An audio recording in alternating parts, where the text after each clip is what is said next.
Здравейте, пътешественици! Пролет е! А на 20 км югозападно от Амстердам хиляди туристи се стичат, за да станат свидетели на безкрайните поля от разцъфнали лалета, нарциси и зомбюли. Мястото е известно още като градината на Европа, защото всяка година милиони луковици от тези красавци биват засадени именно там.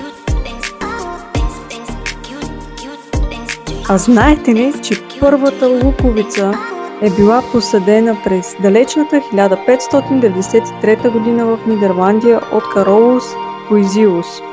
Всъщност, произхода на лалето е от Османската империя. И още един интересен факт. Нидерландия в момента е световен лидер в производството и износа на луковици от лалета, зомбюли и нарциси. Над 3 милиарда годишно биват продадени и експортирани.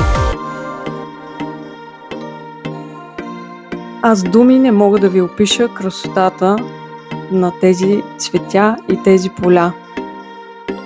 Освен да ви препоръчам мястото, друго не мога да направя. Но внимавайте, има много туристи. Благодаря ви, че се разходихме заедно.